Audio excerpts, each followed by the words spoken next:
Everyone welcome to my channel. आज मैं बनाऊंगी नवरात्रि में खाने के लिए वड़े की रेसिपी।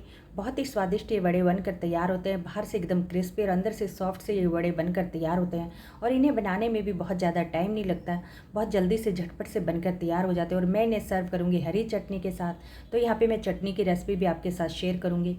तो अब हम वड़े को बनाने की करते हैं तैयारी। तो आप देख रहे हैं इसे बनाने के लिए ले लिया था मैंने समा के चावल का आटा, जो कि मार्केट में बहुत आराम से मिल जाता है। अगर आपके पास ये आटा नहीं है तो आप थोड़े से समा के चावल ले लें, उन्हें ड्राई रोस्ट कर लें और ठंडा होने के बाद उन्हें पीस लें और पीसने के बाद छान लें। तो इस तरह से आप घर में भी समा के चावल का आटा तैयार कर सकते हैं। तो अब इसे बनाने के लिए गैस पर मैंने कढ़ाई चढ़ा दी और उसके अंदर मैंने डाल दिया 1 कटोरी चावल का आटा। 1 कटोरी अगर हमने यहाँ पे आटा लिया तो मैंने आधा कटोरी ले लिया उसमें दही। तो दही को भी मैंने आटे के अंदर डाल दिया। तो अगर आप ये नाप का ध्यान रखेंगे तो हमारे बड़े बहुत ही बढ़िया और टेस्टी बनकर तैयार होंगे। दही डालने के बाद इसके अंदर मैं डाल दूंगी 1.5 कटोरी पानी। यानी यहाँ पे हमने 1 कटोरी चावल का आटा लिया था, उसमें आधा कटोरी दही डाल दी और 1.5 कटोरी मैं डाल रही हूँ इसके अंदर पानी। दूसरा, इसे बनाते हुए आपको ध्यान रखना कि दही हमारी खट्टी नहीं होनी चाहिए, बिल्कुल फ्रेश दही के साथ ही आप इसे बनाएं। अगर दही खट्टी होगी तो इससे हमारे जो वड़े हैं उसका टेस्ट ख़राब हो जाएगा। तो अभी सबसे पहले यहाँ पे जो तीनों चीज़ें थी मैंने कढ़ाई में डाल दी हैं। अभी यहाँ पे मैंने गैस को ऑन नहीं किया है। तीनों चीज़ें डालने के बाद यहाँ पे अब मैं गैस को चला दूँगी और उसके बाद जो हमने तीनों चीज़ें इस कढ़ाई में डाली, इन्हें हम लगातार हिलाते हुए अच्छे से मिक्स कर लेंगे। वड़े का डो बनाते हुए हमें ये ध्यान रखना है कि हमें स्पैचुला को लगातार इसमें हिलाना है। अगर हम स्पैचुला को नहीं हिलाएंगे तो हमारा जो डो है नीचे से लग जाएगा कढ़ाई के अंदर। तो लगातार हिलाते हुए हमें इसका डो तैयार करना है। जैसे ही हम इसको लगातार हिलाते रहेंगे, इसके जो लम्स हैं वो भी ख़त्म हो जाएंगे और हमारा डो भी 2.5 से 3 मिनट में बन के तैयार हो जाएगा। 1-1.5 मिनट के बाद ही आप देखेंगे कि जो हमारा बैटर है थोड़ा सा थिक होना शुरू हो गया। और गैस का भी आपको ध्यान रखना है कि हमें इसे मीडियम गैस पर ही पकाना है। तो करीब 3 मिनट के बाद जो था मेरा डो बनकर तैयार है। आप देख भी पा रहे हैं कि डो बिल्कुल अच्छे से बनकर तैयार है। दूसरा, इसकी पहचान ये कि जैसे ही कढ़ाई को नीचे से छोड़ना शुरू कर दे तो आप समझ जाएँ कि आपका वड़े के लिए डो बनकर तैयार है। अब यहाँ पे मैं गैस को कर दूंगी बंद और जो वड़े का हमने बैटर बना के रखा था उसे ठंडा होने देंगे। यहाँ पे गैस को अब मैंने बंद कर दिया और जो डो है उसको हम ठंडा होने के लिए छोड़ देंगे और जैसे ही डो हमारा ठंडा हो जाएगा बाकी की चीज़ें इसके अंदर हम मिक्स करेंगे। तो जब तक हमारा डो ठंडा हो रहा है मैं चटनी बनाने की तैयारी कर लेती हूँ। तो उसे बनाने के लिए आप देख रहे हैं ले लिया एक मिक्सी जार। उसके अंदर सबसे पहले डाल दूंगी साफ़ किया हुआ पुदीना और पुदीना के साथ ही मैं थोड़ा सा डाल दूंगी पानी, क्योंकि हमें चटनी को पीसने के लिए थोड़ा सा पानी भी चाहिए। पुदीना डालने के बाद इसके बाद मैं इसके अंदर डाल दूंगी, आप देख रहे हैं ये ले लिया था मैंने एक बड़ा सा टमाटर, एक अदरक का छोटा सा टुकड़ा और 3-4 ले ली थी हरी मिर्च, वो भी मैं इस मिक्सी जार के अंदर डाल दूंगी। ये चीज़ें डालने के बाद इसके अंदर हम डाल देंगे नमक स्वादानुसार। तो यहाँ पे मैं व्रत के लिए बना रही तो इसके अंदर मैंने डाल दिया सेंधा नमक। सेंधा नमक डालने के बाद इसके अंदर हम डाल देंगे थोड़ी सी धनिया पत्ती। सारी चीज़ें मैंने डाल दी हैं। अब इस चटनी को हम पीस लेंगे। तो इस तरह से धनिया पत्ती, पुदीना और टमाटर के साथ जब ये चटनी बनाई जाती है तो बहुत ही टेस्टी बन के तैयार होती है। आप देख रहे हैं जो चटनी हमारी बनकर तैयार है। अब चटनी को रख देंगे हम साइड में और एक बार डो जो हमने ठंडा होने के लिए रखा था उसे चेक कर लेंगे। तो आप डो को चेक करते हुए हाथ में भी लेके चेक कर सकते हैं कि डो बिल्कुल ठंडा होना चाहिए। तो उसी के बाद आप इसे बड़े बनाकर तैयार करें। तो आप देख रहे हैं कि मैं इसमें जब हाथ लगा रही हूँ तो ये बिल्कुल ठंडा हो चुका है। अब इसके बाद इसके अंदर मैं डालूंगी बाकी की चीज़ें।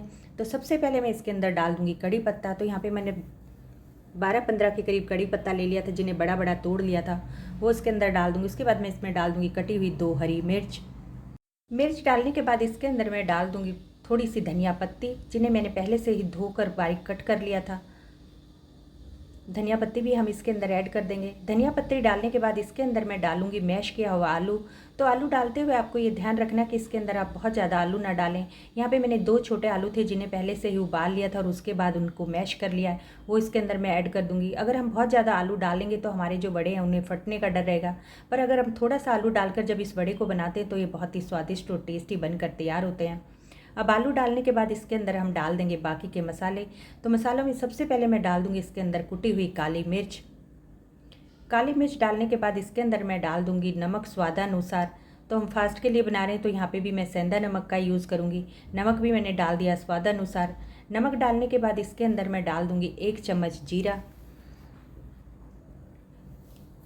आप चाहे तो यहाँ पे भुना हुआ जीरा भी इसके अंदर डाल सकते हैं, मैंने कच्चा जीरा इसके अंदर डाला है। जीरा डालने के बाद इसके अंदर मैं डाल दूँगी थोड़ी सी कुटी हुई लाल मिर्च। तो यहाँ पे मैंने कुटी हुई लाल मिर्च, काली और हरी तीनों तरह की मिर्च का यूज़ किया है, क्योंकि मैं इसे थोड़ा सा चटपटा और तीखा बना रही हूँ। अगर आपको यहाँ पे ज़्यादा तीखा पसंद नहीं तो आप मिर्च की मात्रा अपने हिसाब से थोड़ा बहुत कम कर सकते हैं।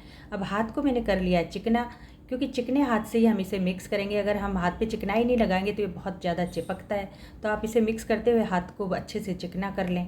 तो सारी चीज़ों को मैंने अच्छे से कढ़ाई में मिक्स कर लिया और उसके बाद हाथ को मैंने दोबारा से चिकना कर लिया है, क्योंकि अब हम वड़े बनाने की तैयारी करेंगे। तो जितनी बार भी आप वड़े बनाएं हाथ को थोड़ा सा चिकना कर लें। ये हाथ पे बहुत ज़्यादा से ये बैटर चिपकता है। तो आप हाथ को अगर चिकना करके वड़े बनाएंगे तो बहुत आसानी से हमारे वड़े बनकर तैयार हो जाएंगे। उसे साइड से भी आप थोड़ा सा दबा दें और गोल गोल सा बना कर तैयार कर लें। और बीच में जैसे हम वड़े की शेप बनाने के लिए इसमें कर दें छेद। तो इस तरह से जितने भी बड़े उनको मैं बनाकर तैयार कर लूँगी। बहुत ही सिंपल और आसान सी रेसिपी है। इस नवरात्रि पे आप ये बड़े की रेसिपी ज़रूर ट्राई कीजिए।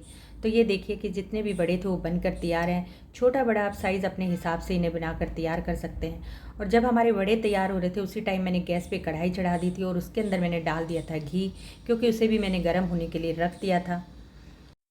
गैस पे हमने जो घी रखा था वो भी बिल्कुल अब अच्छे से गर्म हो गया है। आप घी की जगह आप किसी और तेल में भी अगर नवरात्रे में खाते हैं उसमें इस वड़े को फ्राई कर सकते हैं। तो मैं इसे बना रही हूँ घी में। अब आपको यहाँ पे एक टिप का ध्यान रखना है कि जिस टाइम हम वड़े को फ्राई करने के लिए कढ़ाई में डालें उस टाइम हमारा जो घी है बहुत तेज़ गर्म होना चाहिए। अगर हम थोड़े से भी ठंडे घी में वड़े को इसके अंदर फ्राई करने के लिए डालेंगे तो हमारे जो वड़े हैं वो फट जाएंगे। तो घी हमारा बहुत अच्छे से तेज़ गर्म हो गया। अब इसके अंदर मैंने वड़े को डाल दिया फ्राई होने के लिए। तो यहाँ पे आप वड़े भी एक साथ बहुत ज़्यादा ना डालें, क्योंकि कई बार ये जो वड़े हैं वो आपस में चिपक जाते हैं। दूसरा कढ़ाई पे भी डिपेंड करता है कि आपकी कढ़ाई कितनी बड़ी है। तो मेरी जो कढ़ाई थी वो मीडियम साइज़ की थी, उसमें मैंने एक टाइम में 4 वड़े इसके अंदर डाल दिए हैं। अब इन्हें हम मीडियम गैस पर सिकने देंगे। जैसे ही हम वड़े डाल देंगे उसके थोड़ी देर बाद हम गैस को कर देंगे मीडियम, और मीडियम गैस पर ही हमने उलटते पलटते हुए अच्छे से डार्क ब्राउन कलर होने तक तल लेंगे। अब जब तक एक साइड से थोड़ा सा बड़ा सिक ना जाए उसे ना पलटें। तो जैसे ही बड़े जो थे थोड़े से एक साइड से सिक गए थे उसे उलटते पलटते मैंने बढ़िया से ब्राउन कलर होने तक उन्हें सेक लिया है। आप देख रहे हैं कितना बढ़िया सा गोल्डन ब्राउन कलर जो है वड़े का आया। बाद में जो थोड़ा सा बैटर बच गया था उससे भी मैंने लास्ट के 2 वड़े बनाकर तैयार कर लिए हैं। तो यहाँ पे 1-2 टिप और ट्रिक्स का ध्यान रखते हुए ये वड़े बनाएंगे तो बहुत ही स्वादिष्ट बनेंगे। एक तो आपको ये ध्यान रखना है कि जिस टाइम हम इन्हें फ्राई करने के लिए उसमें डालें घी हमारा अच्छे से तेज़ गर्म होना चाहिए। दूसरा, दही हमारी बिल्कुल भी बहुत खट्टी नहीं होनी चाहिए। बहुत खट्टी दही होगी तो हमारे जो वड़े हैं उसका टेस्ट ख़राब हो जाएगा। और आलू डालते हुए आपको ध्यान रखना है कि आलू हम बिल्कुल थोड़ा सा ही इसके अंदर डालें, बहुत ज़्यादा ना डालें, क्योंकि थोड़ा सा आलू डालने से जो वड़े हैं बहुत ही टेस्टी बनते हैं। अगर ज़्यादा आलू डाल देंगे तो हमारे वड़े फट जाएंगे। तो आप देख रहे हैं कितने बढ़िया जालीदार से, बाहर से क्रिस्पी और अंदर से सॉफ्ट से वड़े बनकर तैयार हुए हैं। जो वड़ा है इसके अंदर जो जाली बनती है वो दही की वजह से बनती है। तो इसमें आप थोड़ी सी दही ज़रूर डालें। अगर हम नॉर्मल वड़े बनाते तो उसके अंदर हम थोड़ा सा बेकिंग पाउडर या बेकिंग सोडा डालकर भी बना सकते थे, पर हमने ये फास्ट के लिए बनाए तो इसलिए इसमें थोड़ी सी दही डालकर इन्हें बनाकर तैयार किया है। तो ये देखिए कितने सॉफ्ट और स्वादिष्ट से हमारे बड़े बनकर तैयार हैं। तो इस नवरात्रि पे कोई ऐसी रेसिपी जो झटपट से भी बन जाए और खाने में भी स्वादिष्ट हो, आप बनाकर खा सकते हैं। मैं इसे सर्व कर रही हूँ हरी चटनी के साथ जो मैंने बना के तैयार की थी। आप चाहे तो इसे चाय के साथ भी सर्व कर सकते हैं या बिना चाय या चटनी के भी बहुत ही टेस्टी ये बड़े लगते हैं, बहुत ही स्वादिष्ट लगते हैं। और थोड़ा सा मैंने इन्हें चटपटा और तीखा बनाया तो उसकी वजह से और भी टेस्टी लगेंगे। तो ये देखिए देखने में भी हमारे वड़े कितने स्वादिष्ट लग रहे हैं। तो अगर ऐसे नवरात्रा स्पेशल वड़े की रेसिपी आपको पसंद आई हो तो प्लीज़ मुझे कमेंट करके ज़रूर बताएं। और अगर मेरी वीडियो अच्छी लगी तो इसे आप अपनी फैमिली और फ्रेंड्स के साथ भी शेयर कीजिए। Thank you and happy Navratri to all my friends.